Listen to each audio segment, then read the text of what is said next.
What's going on, everybody? Welcome to another 60 feet 6 inches, your fantasy baseball home over at fakepigskin.com. I'm your host, Kyle Robert.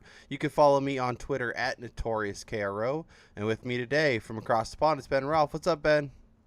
Not much, Carl. I've been watching a lot of Winter Olympics this last week. It's nice to see some different sports for a change. I've not been watching a huge amount of the ice hockey because obviously you can see a lot of that, but it's been interesting watching a lot of the sort of freestyle ski and stuff like that. Really different, a bit of fun. It's just been taking my mind off the end of the football season that we don't really want to talk about, and transitioning me over, getting me ready for baseball. When that all finishes, I can turn my focus fully to baseball season. Yeah, actually watched a lot more Olympics than I thought I would. A lot of like snowboarding. I watched some skiing. I watched some hockey last night. It's weird because their NHL players aren't playing, but then there's still a lot of names that you recognize. I guess they're playing overseas currently, and so they have some. They can kind of skate around the rules. It is fun to watch hockey though, because the rink is bigger. I feel like the play is much better. It's more smooth. It's more up and down. It's a lot like the way the basketball is transitioning. I wish they would do that in the NHL, but thus are the cards we are dealt. Ben, today we got a lot to get into. We're obviously going to talk Yu Darvish to the Cubs. We're going to talk Eduardo Nunez signing. We're going to talk the humidor situation in Arizona, and then we're going to dive into the LABR draft. The mixed LABR draft was over this week.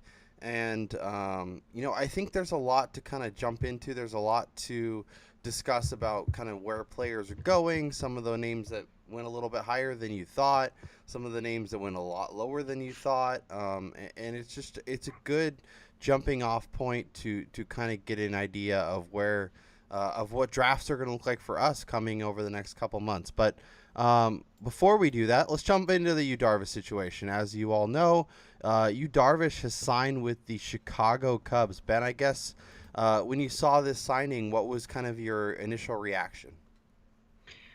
I like it from a point of view of I like the fact that Darvish will be on a team that he's going to compete on. I think Mm-hmm. he deserves that. He's come and played at the Rangers. Obviously, he went to the Dodgers. He's of the quality you want to see a picture of his quality in the World Series Yeah. every year. And I think you've got the opportunity now where you might see him back in the playoffs next year, and October baseball will be more fun for him being in it. I don't think some of his other options, such as the Rangers, it's quite such a guarantee that he'll be around the playoffs. Whereas I feel like, let's say, sort of 60-70% chance the Cubs are going to be there or about thereabouts come October. So I'm excited for him and getting to see what he does.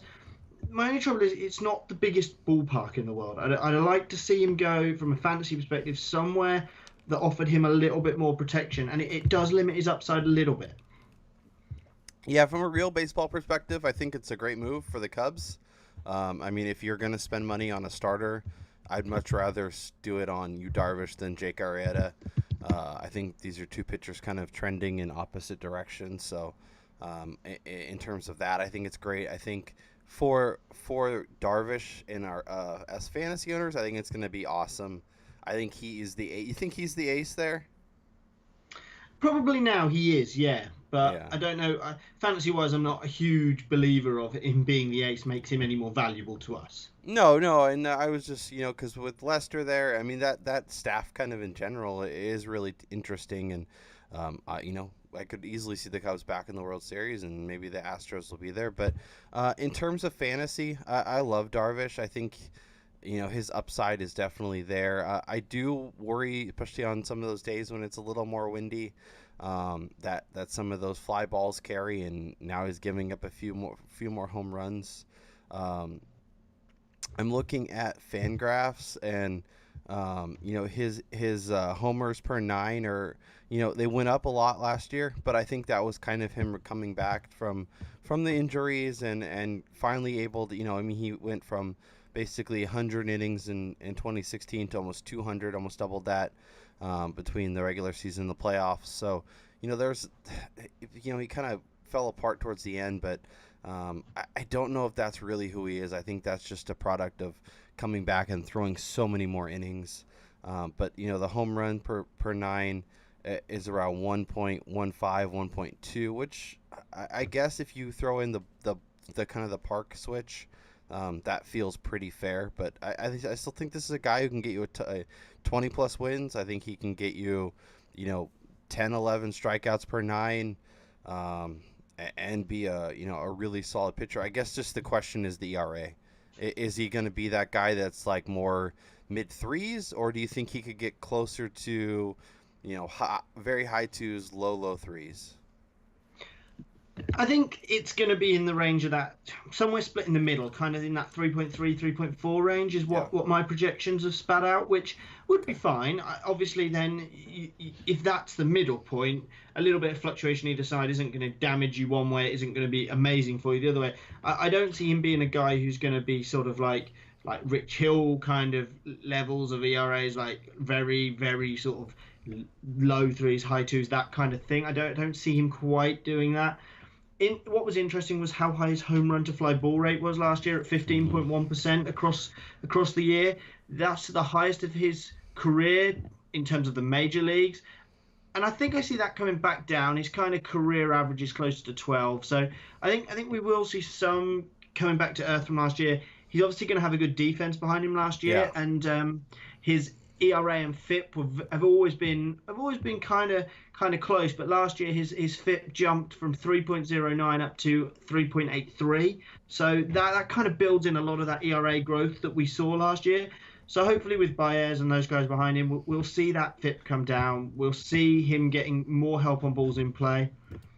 From a non-Darvish point of view, what does interest me is how they work that lineup, because obviously Darvish has a lot of pitches, and I'm interested how Contreras deals with that. So it might be that if Contreras does struggle, I don't know who their second catcher is off the top of my head, but you may find times where he sits because the second catcher works with Darvish, and in a way that Ross used to work with Lester. It'll be interesting to see whether or not they want to give a young catcher the responsibility of calling all of Darvish's pitches, because he's a tough guy to sort of call a game for, because he's got so much ability and so much talent. But we'll have to see how that works. It'll be interesting this year. It's just something to watch if you're a Contreras owner. Don't be surprised if you see him sitting, especially if there's reports early in spring training that he hasn't got to grips with Darvish's arsenal. It's better this way than if they'd acquired Darvish sort of 2 months into the season. That would obviously be more of an issue, because then Contreras would have to learn him on the fly. At least he's going to get the whole of spring training to learn him, and hopefully we won't see any effect on Contreras' playing time. And that's kind of the key, that doesn't affect that. I think Darvish is going to sit somewhere around that top 10, 12 range. I wouldn't be surprised if people take him as a low-end number one, behind the names of, obviously, you've got your Kershaw's, your Scherzers, your Klubers, Sale. Then you got, I would say, Strasburg and Bumgarner definitely ahead of him. It's then sort of a group with Greinke, Verlander, Syndergaard, DeGrom, Keuchel, Archer, Severino, Darvish, and Arrieta. There's a big group there, and I could make the case that you could take any of those at number sort of 7 or 8, and but you could also have them as your sort of high-end number 2, and you'd be perfectly happy. So I think he's going to sit in that range. I think it's just going to be draft to draft dependent who people like from that group. So mark your guy and make sure you get him if that's what you want to do. Yeah, so Chris Jimenez is a non-roster invite who's their slated to be their backup catcher right now. They still have Kyle Schwarber. It seems like he's not really a candidate to play catcher anymore, but who knows? It would be interesting to see. Teams like to have at least 2 or 3 catchers, so he could be like their emergency third catcher. But yeah, I don't know. I think Contreras is pretty locked in unless his defense just goes to absolute garbage. It will be interesting to see. As you mentioned, so right now Darvish is currently the 13th starting pitcher, behind Zach Greinke, behind Justin Verlander, behind Luis Severino, Jacob deGrom, Carlos Carrasco. I think I'd take Darvish over all those guys, to be honest. And maybe it is a little bit of, pick your poison and whatnot. But, man, that feels like the right range. Even like we were talking about you doing your keeper league draft, or you're doing one of your league drafts, and we were talking about Bumgarner and Darvish and Zach Greinke, and like all those names kind of feel like they're in the similar range to me. I don't think, like, if someone took the first 4 pitchers off the board, was Kershaw, Scherzer, Sale, Kluber in some order. If someone took Darvish as the fifth pitcher, like, would you be shocked? No, I wouldn't be in the slightest. I'm just looking at my tiers now, and I'd stuck Bumgarner up in that tier, but with Sale and Kluber like as the kind of fifth guy off the board. But Yeah. I do have my concerns. I think it's just who Bumgarner is that gives him that respect that makes me want to put him with that group. I think out of everybody, he's got the best chance to be in that top five with those four guys. Oh yeah. But after that, my like I say, my third tier is Strasburg through Darvish and even Carrasco. So that includes the likes of Keuchel, Archer, DeGrom, Syndergaard. People just below in the tier below are the Severinos, the Martinezes, the Arrietas, the Prices, the Lesters. So that's kind of where he falls for me. But if you took him as your sixth pitcher, I wouldn't quibble. I think I'd rather have Strasburg, Verlander, and Greinke. But after that, I'm not hugely worried about who you take. Yeah. Yeah, and I think it's all kind of, like you said, personal preference. There's going to be some guys that certain people like more. I love Madison Bumgarner, and I'm with you. I think he could, I think his range of outcomes is a lot more open than some of the other guys. I think he could be the number one pitcher in fantasy baseball, but I could also see him, coming back from the injury, not being very good. And like Damian, we were talking about in the chat, if he had all of a sudden had an ERA of like 4 and his strikeouts were kind of the only thing keeping him up there, like I don't know that I would be that shocked. No. So it is something to keep an eye on. Obviously, we'll be talking starting pitching up on some soon podcasts. Ben's rankings are up, so if you want to take a look at kind of where he sits in his points league and his roto rankings, you can check those out on fakepigskin.com. The other move that was kind of interesting is Eduardo Nunez. We were kind of talking about him as a guy we hoped he would go to a team that, where he could play a lot, and maybe he did. He signed with the Boston Red Sox, currently slated to hit second and play second, with Mookie Betts leading off, Benintendi and Hanley hitting 3-4 behind him, per rosterresource.com. So, Ben, I guess, what are your expectations for Eduardo Nunez? And kind of is this a guy that owners should be looking at and feeling comfortable about having, even if he's just a middle infield guy? Yeah, I really like what Nunez brings, because he brings that kind of power speed combination. We spoke about him a bit on the free agency podcast. We spoke last week about second baseman, actually, and he immediately, for me, jumps up right into that discussion in the group just behind DJ LeMahieu, just simply because of his upside. I mean, I've projected him here, I don't know if you'd say aggressively, but kind of mid-range for 130 games, and I've got 14 home runs, 32 steals, 130-ish combined runs and RBI, and a close to 300 average, which none of those numbers seem outrageous to me, and it's just games. Can he get to 130 plus games? And if he can, he's got every chance of being a top 10 at all the positions he's eligible, other than obviously outfield. That's a lot deeper, but second base and third base, he's got a huge opportunity. It's just, I don't know what they do with Dustin Pedroia, and that's the key thing. This signing of Nunez maybe indicates to me that Pedroia is not ready. Yeah, well, and if you look at his games played, like 2 of the past 4 years, he's up over, or plate appearances, he's up over 600. So if he gets there, that means bad things for Nunez. But the other 2 seasons, he was 425 and 463. So, I guess would I be shocked if Nunez is kind of the guy and Pedroia plays less, and even if it's 350 plate appearances and they find ways to play Nunez at, because he's obviously a versatile player. Maybe they find him at shortstop a couple days or third base a couple days, and they get, if Nunez is in that 450, 500 plate appearances, does that knock him down your rankings? Not massively. It does a little bit, but not massively, because I haven't projected him for an extreme amount of plate appearances. I've got him right around that 550 mark. So it will take him down a little bit. It'll probably take him just outside the top 10. But we talked about what a crapshoot second base is, and I mean, you could do a lot worse than Nunez just simply for having him in the early part of the year. I mean, you look at the Red Sox lineup, and you've got Benintendi's still a young guy. You've got Devers, who's young. You've got Jackie Bradley Jr. out in the outfield, who doesn't do anything special with the bat.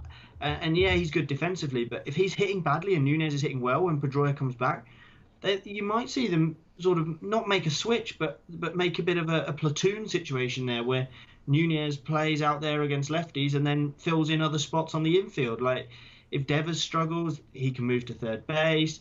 Bogarts might need a couple of days off. Even if Pedroia comes back, I struggle to wonder whether Pedroia is going to be a full-time player.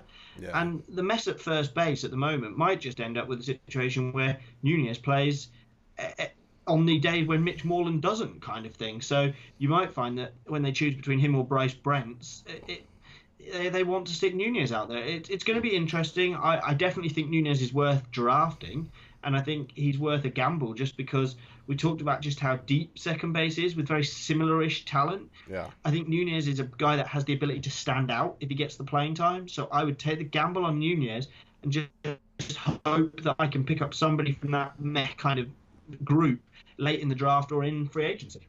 Yeah, I guess, and it's to keep an eye on kind of Red Sox camp and what's going on there. But if it looks like Nunez is going to hit second and play second to start the season, draft him, put him in your middle infield slot, enjoy the ride. When Pedroia is ready to come back, it looks like, he might steal some at-bats, and now Nunez isn't playing very much. You drop him, and you pick up, some of the guys we've talked about, some of the Starling Castros, or whoever happens to be hot at that time, and you kind of mix and match, and you move on from Nunez. But, yeah, I think going into the season, he'll be a guy that later in drafts, if I need him, need middle infield help, I'll definitely look his way, but I'm also not going to be going out of my way to grab him. I just there's so many question marks there that it's kind of a messy situation, especially if Pedroia is all of a sudden looking to come back at the start of the season or pretty close to it. The other big piece of news that kind of dropped was the humidor. So Ben, I guess what were your initial reactions when you heard the Diamondbacks were kind of going to be using the humidor in this season? Well, the humidor's been sort of rumored, so to speak. All of last year, we spoke about times it was going to come in. Just very briefly, the humidor essentially makes it like hitting a wet baseball. That's the understanding I've got, is that the baseball comes out pretty wet, and they use it in Coors Field. But the difference in Coors Field is they haven't got the dry sort of heat that Arizona's got. So this ball is going to be very wet in a very warm, dry air. So I think it's going to make the ball very sluggish off the bat. And the talk is that it could reduce home runs by up to 50%, which for Arizona pitchers is wonderful. But for Arizona hitters, it's a bit of a concern. I mean, Paul Goldschmidt, I still think he can survive it. I still think he's a first rounder. What it does is it definitely tears him and Votto together. He suddenly doesn't become this standout guy, but some of his sort of value is in his steals. So I don't think we lose too much of that, and he's good on the road anyway. Yeah. But it's going to hurt people like Jake Lamb, Yasmani Tomas, guys who rely on power in that park. It's really going to hurt them. It's taken Alex Avila from being a real upside catcher to being a bit potentially nothingy, which is a downside. But it's going to help the pitching. Overall, for pitching, it's going to be absolutely great because these guys are going to give up less hard contact. It's going to work nicely for them, and it's going to move all of them up the rankings a little bit. Yeah, I think that 50% is way too aggressive. Todd Zola updated his projections with the humidor adjustments. He said he thinks Chase will play to about 105 runs instead of 116. So not that big of a difference. And for some context, he put his pre-rankings and then his post-rankings for the pitchers. He put Greinke 3.29 ERA, 1.13 WHIP. And then with the humidor, it drops down to 3.07 and 1.10. Robbie Ray, who I think could be one of the biggest benefactors of the humidor, from an ERA around 3.5 to 3.27. So if Robbie Ray all of a sudden becomes a guy who's 3.2, 3.3 instead of 3.5, 3.6, that would be very nice. Zach Godley's kind of the same, where he jumps from 3.5 down to 3.3, and then Taijuan Walker is a guy who's almost a 4, who's down to all of a sudden 3.6, 3.5. That feels more safe to me. Like I don't want to take a massive drop. I think 15, 20 runs. I definitely think it has an impact, but I don't know that I'm gonna not drop. I'm gonna drop Jake Lamb or Goldschmidt that much. Like I still would much rather have Goldschmidt than Joey Votto, even with the adjustments. Yeah, like I said, I don't think Goldschmidt takes a huge downgrade. I just think he all of a sudden doesn't come into the question for, say, third pick. He drops a bit further down into that first round. For Greinke, I think you're talking about a guy who gave up 25 home runs last year. I don't know what that was on the park split, but if you just think about taking 5 or 6 off that, what that does to him, it doesn't. ERA comes a lot from other things and not just from the home runs, so it's definitely interesting. But we are talking about a guy who had a 3.2 ERA last year. I think there's every possibility that Greinke is high 2s, low 3s ERA. I think it was promising that we saw his K rate increase last year. I do want to see what the humidor does to the movement of the ball, because I do worry a little bit that if the ball's not gonna move, that's going to affect Greinke, who we saw jump from sort of a career 8, and then last year had a 7.5 strikeouts per 9, up to 9.5. If that's now going to drop back to 7.5, that's obviously going to damage him against someone like Darvish, who might give up that ERA that's 30, 40 points higher, but is going to strike out 11, 9, 10, 9, 9, 10, 11 batters per 9. So it's a delicate balancing act, but I really like Greinke. Greinke was the guy I went for in my keeper league because I think he's got the track record. At 34 years old, I'm a little bit concerned, but there is also the possibility that Greinke could be a guy for the next couple of years for me, because he hasn't shown, touch wood, any signs of slowing down. So this definitely brings Greinke back into the conversation in those keeper leagues. And this year, I would not blame you at all if you thought Greinke was going to perform up there with the likes of those top guys. The only thing he's not going to give you is the strikeouts, even with the humidor. But I do think ERA-wise, there is no reason why Greinke can't push those top 5 this year in terms of what he produces. Yeah, and I don't know. I think the humidor. I think his movement will be fine there. I think it definitely helps bump him a little bit.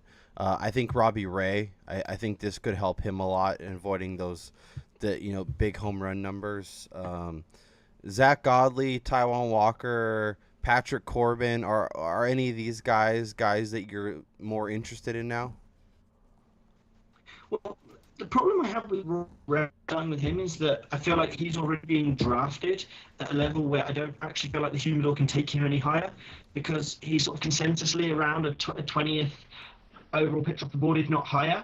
And so I don't actually see where his value can grow. I feel like everyone is taking him at the peak of what I feel like he can produce this year. I don't see him replicating his 2.89 ERA last year. Like, that had a FIP of 3.72. That I think we see that ERA jump close to a whole point, and that's going to be an issue. Godley, I'm definitely interested to see what happens. He obviously really impressed last year with a 3.37 ERA, 9.5 strikeouts per 9, a FIP of 3.41. That all looks very interesting to me, because it looks like he was doing it with his pitching rather than with all the luck. So I'm very interested to see how he performs this year. He's definitely a guy who gets a little boost for me. Taijuan Walker, I want to see what he does in sort of the preseason, so to speak. Yeah. And as for Patrick Korbin, I think at some point this year he will be useful to you, but trying to find when to use Patrick Korbin is always tough. But he has the talent, so he might be worth a late round draft pick just to see if this humidor can tip him over the edge and stop those big outings. Yeah. I'm going to make a prediction here and say that Zach Godley outperforms Robbie Ray this year. I think that's the guy in Arizona after Zach Greinke. Yeah, well, that would definitely be bold. I'm looking at ADP, and Robbie Ray is the 16th pitcher off the board. That seems way too aggressive for me. Even Godley at 34, like, I don't know. He's around Cueto and Alex Wood, Marcus Stroman, Luke Weaver. Like, that feels about the right range, but Man, that's yeah. I've got Godley I right around 30 in my yeah. rankings. I'm kind of with you. I think some of the ADP they're already factoring in like kind of the humidor effects, and you're Mm, drafting them at their ceiling, which is I never something I never want to do. no. So let's jump into the LABR draft, Ben, and we'll talk about some of our favorite picks, some of the picks that made us scratch our head. I guess overall, was there a team that stood out to you as one that you like what they did, or early in the draft kind of took some interesting gambles, anything like that for you? I really like what the Fangraphs pair of Colette and Spora did. Mm-hmm. I listened to them. They podcasted live actually as they were doing the draft. It obviously wasn't going out live, but Yeah. they recorded the podcast. Right. And I liked what they did. They started Corey Kluber, Chris Bryant, Jose Abreu, Jacob deGrom, Lorenzo Cain, Aroldis Chapman. I mean, that's a really nice setup. You've got two solid starters in there. To get Chris Bryant, number 17 overall, was lucky as hell, I have to say. Like, Yeah, and that's I do lovely. want to mention before we go too much farther, this is a 15 team draft. It's mixed, obviously, two catchers. So, and you can check it out at rtsports.com/labor hyphen mixed. If you want to look at the draft board yourself and kind of follow along as we talk about it. But yeah, so when you hear, Chris Bryant in the second round, it may not seem that crazy, but think about him as he's going 17th overall. So that's a pretty nice value. Yeah, and I mean, I think they built their team to start really nice. They got two good pitchers. They've got power in Bryant and Abreu, and then they grabbed Lorenzo Cain in the fifth round. And I think I really like what Lorenzo Cain can offer this year. He's another guy I've just taken in my keeper league. I think given the sparsity of steals and the fact that they'd started very power heavy, I like the idea of getting a little bit of power with a steals boost. I really do. I think they start off really well. In terms of someone who was bold, I thought the guy who started Stanton, Judge, and then took Otani and Cespedes. So he took Stanton and Judge in the first two rounds, and then took Otani in the sixth and Cespedes in the seventh, with AJ Pollock in the fourth. I think that's a real bold move. Mixed in with that, he took Noah Syndergaard, so he got his ace. But Mm-hmm. Stanton and Judge could give you massive numbers. Pollock can give you massive numbers with the steals, and I'm a believer of Cespedes going a little bit back on the horse this year. That's Yeah. not supposed to be a pun, given how he arrived to spring training last year, but it's turned out to work well. I see him getting back on the horse this year. In fact, I'm hoping this doesn't go out before I make my next pick in my keeper league, because Cespedes sits out there, and I'm thinking that given his upside, him or Justin Turner make a great pick for me in the third round, which is essentially the 11th round of a normal draft. So Yeah. he's a guy I'm really keen on. So those are the two teams that really kind of stood out to me as the draft was going. My general overall impression was that obviously because of a 15-team league, closers went early. So Mm-hmm. RT Sports do a great thing where they color code everybody. But unfortunately, the only differentiation they don't make is between starting pitchers and relief pitchers, which is a little bit annoying because it makes it hard when you look at it. But Yeah. don't be surprised when you see Kenley Jansen and Craig Kimbrell going off in the third round. There was a little bit of a gap, but then rounds 5 to 7 were just closer crazy. And I Yeah. mean, it's definitely interesting. It was a good draft. But yeah, what did you think, Kyle? I find myself gravitating towards teams that grabbed two starters early. I think that's going to be a trend that I'm going to definitely, like, you'll notice with a lot of my teams. I noticed the teams that for example, Prospect 361 took Strasburg in round 2, Carlos Martinez round 4. Like, I love that. Fred Zinke over at MLB.com took Kershaw and then Carrasco. Rasball took Luis Severino and Yu Darvish. So even like Severino and Darvish, maybe you didn't get one of the top ace guys, but we talked about kind of that second tier and how big that is. I think I need to get two of those guys in like kind of round in the first two tiers to solidify my pitching, and then after that I'd be much more comfortable. Like I'm looking at like, Steve Gardner was a lot more patient on pitching, didn't take his first pitcher till round 5, which was Chris Archer, and Dallas Keuchel are two, and Johnny Cueto are his 1, 2, 3, and like I like those guys like a lot, but at the same time, I don't know. I guess it just depends on how comfortable you are streaming and using the wire. And in a league like this where it's 15 teams and 29 rounds, I think getting guys off the wire is going to be a lot more challenging. So I would have probably been more comfortable kind of grabbing guys early. And like he went Altuve, Bellinger, Corey Seager, Tommy Pham, which is great. And you're locking up hitting, but man, instead of grabbing Pham, maybe I grab Carlos Martinez, and then I go Martinez Archer instead of Archer Keuchel, and feel much better about where my team is. Yeah, the only thing I will say is he did go high upside late on. He got Jake Farrier. I believe Alex Cobb is still unsigned, but he took Alex Cobb. I think he might like Tampa Bay. He took Brent Honeywell as well, and then he got Jimmy Nelson, Zach Davies, and Vince Velasquez late on. So there is some upside late, but I agree with you. He's going to have to work the waiver wire. He's going to have to make some trades.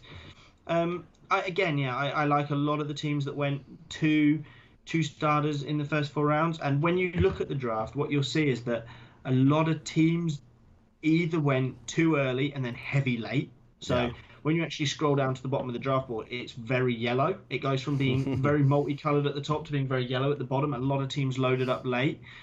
I mean, if we go back to the Fangraphs team, they went Kluber, DeGrom, then they got Chapman and Hand as their relief pitchers.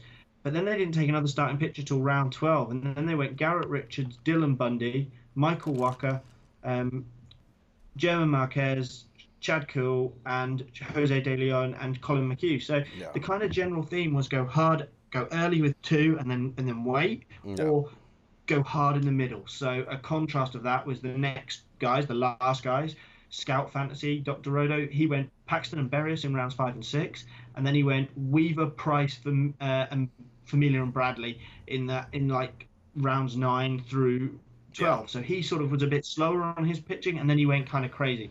That's kind of the two strategies I think you're going to have this year. I think if you try and be the guy who just drops into pitching and takes a guy early, then a guy in the first 4, a guy in the next 4, a guy in the next 4, you're going to very quickly find yourself just constantly having low-end guys, and it's not going to leave you anything. You either need to get the high-end guys, or you need to start hitting lots and high in the middle 3, 4, 5 tiers, that kind of thing. That's the kind of strategy with starting pitching this year that I envisage. If you just dip in and out, you're going to end up not liking your pitching at the end, I feel.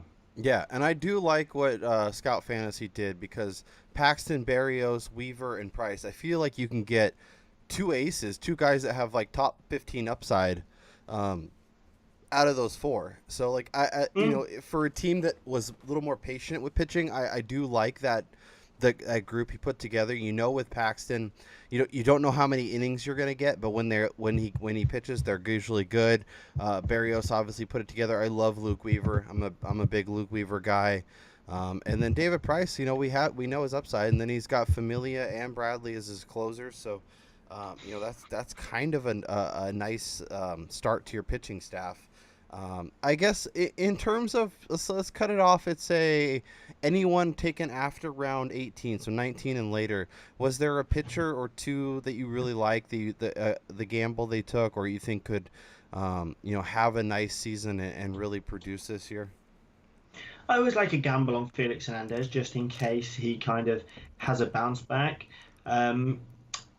Obviously, Steven Matz, there's a ton of upside there. It's just, can he do it? I feel like Irvin Santana in round 22 was quite late. I feel like he's got a lot of upside. Obviously, you've got the likes of Giolito, you've got Brent Honeywell, you've got Jordan Montgomery who's got upside. There's a lot of upside picks, but the kind of standout one to me is if Steven Matz can stay healthy. I really like that, and I think Jose De Leon has got the talent to be a really good pitcher. So they're 2 guys that really stand out to me. Sort of relief pitcher wise, I really like the pick of San Juan O, who's just signed for Texas, because I think while he may not start the year as the closer, I think he's got every possibility of being it in the middle. Yeah. We know they like to have a meltdown in Texas every so often. It's a constant frustration. I like that as a gamble play there. It's definitely one that interests me. And Brad Boxberger in Arizona. We've just been talking about Arizona. If for some reason they decide they want to start stretching Archie Bradley out again, I think Boxberger could be a very effective closer there with the humidor. Yeah, it's really interesting to look at some of the names. It feels like they're either guys with a ton of upside or they're innings eaters. And when you're in a league like this, you have to get those innings. So, like Matt Shoemaker in round 27, I love. If he comes back and he's healthy, that could be an amazing pickup. Mike Fultonavich, Chad Kuhl, Hyunjin Ryu. Like, if these guys get healthy, Mike Leake is a guy that if you can get 150 decent innings out of, you'll be really excited about. Like you mentioned, Honeywell.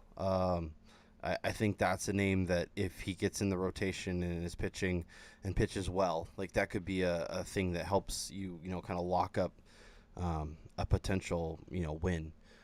There was a couple names early in the draft that I thought was pretty impressive and kind of, I don't know if I want to say shocking, but definitely, I don't know about you, but I always feel like in these drafts, they'll kind of, like if you have a guy that you think is going to really make strides this year, you kind of go out of your way to get him. So that way you can go see. I love this guy from the beginning.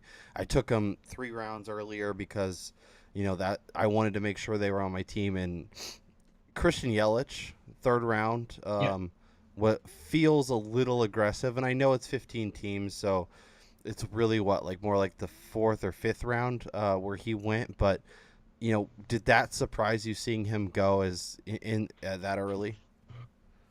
A little bit, but I do like the upside that Yelich and Kane have going to Milwaukee. I think both of them have spent a long time in parks that suppress power, and they've both done a little bit with the power. And I think I wouldn't be surprised if we walked away at the end of the year with Yelich and Kane both having hit 20 home runs in that park. It just wouldn't surprise me. So I don't blame people for doing that, and I'm fairly sure when I was listening to Clayton Spora, they were going to hoover up Yelich at the end of the 3rd round. So I think there was a little choice, but for them to go there, I agree with you. I do feel like these LABR and Tout Wars drafts, there a little bit of it is, and that's not against anyone here, is so that in the middle of the year when Yelich is raking, Ray Murphy from Baseball HQ can tweet out and say, I thought Yelich was going to have a great year. I took him in LABR. And sometimes I feel like that's more important in a way in these drafts than for them to win, because I see tweets towards the end of the year, X took X here and he's been great, or X knew that he was going to fail and that's why he said he was staying away from him in LABR.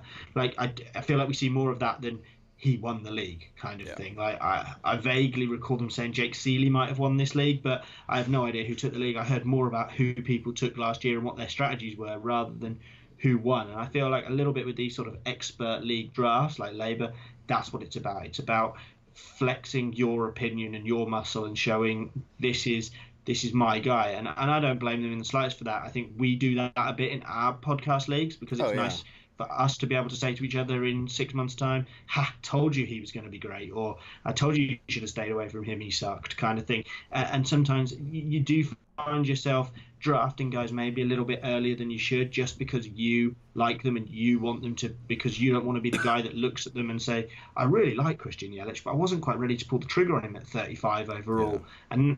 And now I had to watch Spora and collect all his stats all year. Like, you don't want to be that guy. So I don't blame him for that call. I think Yelich has got upside, and starting Arenado Gordon, so Nolan Arenado D. Gordon gave him a good power steals base. Yeah. By adding Yelich, it then meant he didn't have to chase anything. Yelich is going to offer a ton of runs. Gordon's going to offer a ton of runs. Arenado's going to offer a ton of RBI. There's a chance if Yelich gets moved a little bit in the lineup, he could give you RBI. Between Gordon and Yelich, you've pretty much covered steals. So you're not chasing steals now for the rest of the game. Yelich is a decent average guy. Arenado's a decent average guy. You've covered all 5 of your hitting categories there. And it allowed him to turn his attention to pitching. Now, he probably didn't do it quite like I would have done. He went Greinke, Cole, Stroman, and then Danny Duffy. So I feel like he was a little bit short still on his pitching. But I think when you start with 3 hitters like that, you're always going to leave yourself a little bit short on pitching. Yeah, when he grabbed Mike Leake late, which will give him innings, he grabbed Homer Bailey, which if he comes back and maybe and Rick Porcello, who I don't like, but there's potential there. But yeah, I'm with you, and that's kind of one of the downsides. Is there's always going to be something that you have to kind of. Well, I got power and steals, so my pitching's going to suffer. Or I got pitching, and now I'm chasing steals, and hopefully, a couple of these guys pop off and end up being much better than I thought. And you got to kind of hope that you can fill in the gaps somehow. So wherever you're most comfortable, whether it's targeting speed guys on the waiver wire, whether it's streaming pitchers, whatever you kind of have to be comfortable, kind of punting on something early, knowing that you're going to have to kind of figure it out on the back end. I did like seeing Rhys Hoskins. I felt like middle of the third round is really nice value on his potential. AJ Pollock was another interesting name. Billy Hamilton, being able to lock in that kind of speed in round 4, I thought was interesting. Was there any other names that kind of jumped off in the top half for you that you were like, ooh, I like that pick? I liked Edwin Encarnacion for Stefania Bell in the 4th round. I think he's got every potential to be challenging to pushing Rizzo and Freeman for sort of 3rd, 4th in the spot. The odd thing is here he's coloured like a DH, so I don't know if on RT Sports he's DH only, but I'm fairly sure he's first base eligible on ESPN, so that would be weird. Maybe there's just a colouring thing gone on there. I liked Will Myers in the middle of the 5th round to Fangraph's Mike Podhorse. I thought that's a really good value. I mean, when you've already started with Goldschmidt, Myers, then you get that flexibility with Myers that you can use him as your corner or your utility. And when you've got Ramirez, Hoskins, and Andrus, the only thing is I do feel it's a little bit risky to have not taken a pitcher anywhere in the top 5, and I'd have probably swapped out taking Will Myers to get Jose Quintana or Aaron Nola, but it's hard to pass up that value, and I guess once you've already kind of stepped out on that top tier, you then don't want to feel like you're reaching for the next tier. So I understand why he did what he did. So that was kind of the main thing. I thought interesting to see Gary Sanchez go first pick of the 2nd round, but again, 2-catcher league, you take Sanchez as your first catcher, and all of a sudden you don't even have to look at catcher. Then you can just hoover up whatever's left late. So Travis d'Arnaud was who that guy took. That was Scout Fantasy again. So I mean, that was definitely an interesting one, but I can fully understand why you take that gamble. Sanchez gives you such a big boost over everybody else. Yeah. But I'm still not sure I would have been taking him over Chris Bryant, but I get the thinking. Well, and especially I Wilson Contreras and Buster Posey, in round 5 instead of round 2. I think that's much better value. I guess when you're doing 2-catcher leagues, do you tend to be a little more patient and kind of wait till the run starts before you really dive in, or are you trying to set the table and say, hey, I need to lock up at least one stud catcher, knowing how much extra value you're going to gain from these guys? I try not to do 2-catcher leagues, but I can see what you're saying. I hate 2-catcher leagues. I know you won't play anything unless it's 3 to 5 catchers. So I know your love for catchers. It's the worst position in fantasy. I don't know why we have to have so many more of them than we do. I'd rather have 2 first basemen. I know we have corner infield, but I'd rather have 2 first basemen. I flick between the 2 strategies, but what I always do is I always stream my 2nd catcher. So I look to see where the value is. If value starts to pop out to me, say if someone like JT Realmuto starts to fall, I grab him. Salvador Perez looks like a guy who's going to offer some value this year. He always plays a lot, and I think he's probably kind of the level I'm looking. I'd be shocked if I own Gary Sanchez this year. That feels too high to go off on the board. But in a 15-team league, if I saw Contreras or Posey there at the end of the 4th, start of the 5th round, I'd definitely be considering those guys. So It's all about value. It's about working it out. It's about finding guys that you're comfortable with their situation and what they bring to your team. So I know Wilson Ramos might be a guy that I would look at if I wanted a bit of safety. Yadier Molina's right there, but then later on I'm just not touching it, and I'm quite happy to just go right. I'm just going to grab, I don't know, Matt Wieters and in the round 20. the round 20 catchers, Stephen Vogt, Matt Wieters, Russell Martin. Like I like even and then a few rounds earlier, Austin Hedges, Yasmani Grandal. Like I don't know that I would hate having two of those guys, or maybe even grabbing a third guy like a Chance Cisco or Martin Maldonado and rotating two guys through kind of and just kind of making it do, knowing that I'm able to pick up other studs along the way. Depends on the size of your bench and how you've made up the rest of your roster, but I definitely agree with the getting sort of two guys. I know Tyler Flowers was a very useful guy last year for me. Jorge Alfaro's got a lot of upside, but can we stop talking about catcher, because it makes me really miserable. Well, before you get too nauseous, we can definitely move along. Oof. Can we talk about what happened to Ryan Braun in this draft? He fell all the way to the 8th round, and I mean, yeah, his value's taken a little bit of a hit, but I feel like the 8th round is excessive, and that was Derek Van Riper from RotoWire who took him, and I mean, he must have gone 20th outfielder off the board. That just feels excessive to me.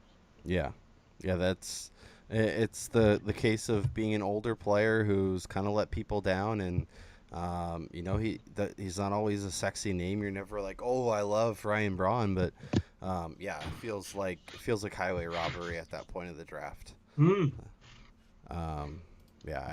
definitely with you there. But it once again, people are the other thing that I noticed was Domingo Santana went pretty high. He went round 6. Do you think that was Stefania assuming that he's going to have an everyday job somewhere? Well, some of these guys know more than we do. They're around some of the teams, especially Stefania. And so she might have heard some rumblings that Santana is going to be the guy in Milwaukee, or he's going to be traded. So that might be why she did it. I mean, and Santana went, 2 rounds before Ryan Braun?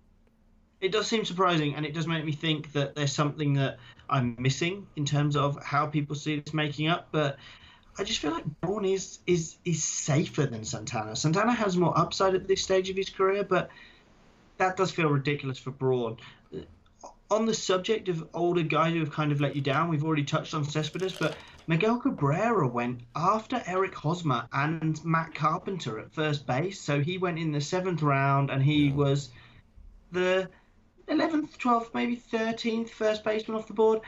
That really does feel a bit too negative on my view. I would definitely rather have Miguel Cabrera than I would have Eric Hosmer, and the same with Matt Carpenter. I don't feel like those two guys offer much that make them significantly better than Cabrera. Cabrera can hit for a better average than them, and he can hit for more power than them. So I mean, it's an overreaction. The case for Cabrera, I guess, is his upside is much higher than Carpenter or Hosmer could ever be, but his downside is also a lot lower. Where I think if you take Carpenter or you take Hosmer, you know what you're getting, and then sometimes in leagues like this, you want to lock in that safety and that production rather than dealing with a lot of unknowns. But when you can put Miguel Cabrera as your corner infield guy with Joey Votto as your first baseman, you're off to a real nice start. So I'm with you there. I mean, the thing with this kind of draft is it's just Eric Hosmer's downside right now is that he could be an extended spring training, because there just doesn't seem to be anybody interested in him at the moment. It's very bizarre. I say this, and he's going to sign later today, but I just don't have a lot of faith in Eric Hosmer. I feel like it's because his value on the field and for a team, like you said in a previous podcast, is higher than his fantasy value is, which is why we see the numbers that he wants an 8-year contract at whatever $1 million a year, and we think that he's not that good. I think he is a great on-field and clubhouse guy, and that's the kind of difference that you're looking at here. But this just feels excessive. The interesting thing with first base, just sticking there, is the little group where Matt Olson went off the board before Greg Bird. I find that extremely aggressive. So I would much rather have Matt Olson. See, I'd rather have Greg Bird just because of the offense he's in. I think Bird has the upside Olson has in terms of power, and I think he has more safety of the lineup. But Yeah, I guess we'll have to agree to disagree. I have one question for you before we get out of here, Ben. Obviously, pitchers and catchers are reporting. Spring training is here. Um, how soon? Like, when do you start considering? We talked Hosmer. JD Martinez is still out there. There's still guys that haven't signed with the team. Obviously, mid-February, it's not a concern. Is March 1st you start to think, oh, well, maybe this could get ugly, or middle of March you start to drop them down your rankings, or, we're approaching April and now they're still not with the team, or they've only been with the team for a week. Do you kind of have a little more reservation in terms of drafting some of those guys?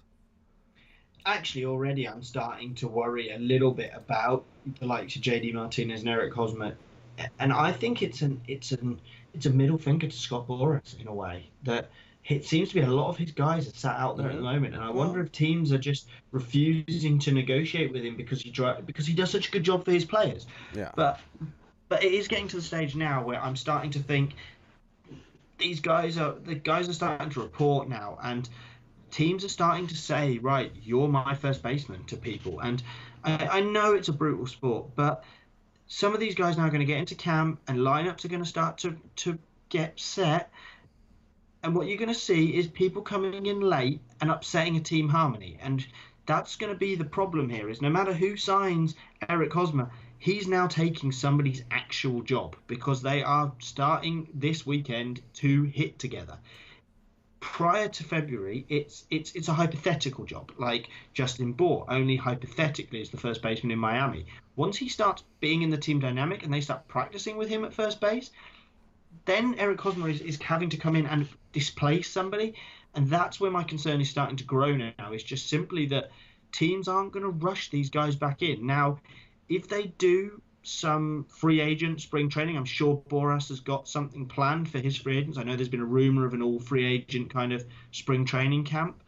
Then it alleviates my concerns a little bit. And I don't for a second think JD Martinez is sat at home with his feet up on the couch drinking beer and Right. eating nachos. Like Yeah. he's working in the gym, he's hitting balls. Probably he's got a batting cage in his basement. He's hitting balls and doing all that kind of stuff. But there's a difference between doing that on your own and being in a team environment. And I am starting to knock guys down. Now there are some like JD Martinez who I think are so good that they're a little bit immune to it. Yeah. But Eric Hosmer, I don't feel like he's a good enough fantasy guy that I'm willing to take the risk at this point. Now, I mean, if he's going off the board, let's say 15th, 16th at the position, and that's where he's going to go in my rankings at my next update, then I'm willing to take the risk. Because if not, Yeah. I'll just go and find somebody to fill the spot, and I'll probably draft him, and I'll draft, I don't know, Chris Davis from Baltimore. I'll draft two guys that I think have the upside, but there is concern, and that is the thing. And you don't want to be doing drafts not knowing where your players are going to play this year. Yeah. For me, I think, February, I'm fine with them not being on a team. I understand, these guys have so many, extra coaches and trainers and dietitians and all that stuff that it doesn't scare me too much. Now, when we start talking about March is when I start getting worried. And guys you said, JD Martinez is I'm gonna pencil him in. He's gonna hit in the middle of a lineup. He'll be fine. It's some of those fringe guys that we kind of wonder if they're actually gonna get everyday or close to everyday jobs, if they're going to hit high enough in the order to put up the numbers, if the production potential is going to be there. So some of those guys I start to kind of, I have these two options, and this guy Kate was been on a team and it looks a little more locked into a batting spot, where this guy is just signed and we don't know exactly what's going on. So that's gonna kind of be a tiebreaker for me. But yeah, I'm starting. I think the players have about 2 more weeks before I start really knocking them down my rankings, and start going in other directions. Just because, I don't like where they're coming in, and like you mentioned too, it really depends on draft spot and stuff too. Where it's like, well, if I'm able to get them 3 rounds later than they probably should be, and I'm comfortable taking there, well, yeah, then I'll still take them. But if they're going, basically like they haven't missed any time and everyone's getting really excited about them, then that's when the problems start kind of arising. All right, Ben, this is a lot of fun. It was good to catch up. Good to talk some fantasy baseball. We're gonna get back to our ranking shows starting next week. So we'll do third base. Outfield is coming. Pitching is coming. Damian and I are working on scheduling the catchers podcast because Ben hates catchers so much, and Damian's obsession with catchers is borderline fanatical. But you gotta do what you gotta do. So for Ben Rolfe, I'm Kyle Robert, and we'll talk to you guys next time.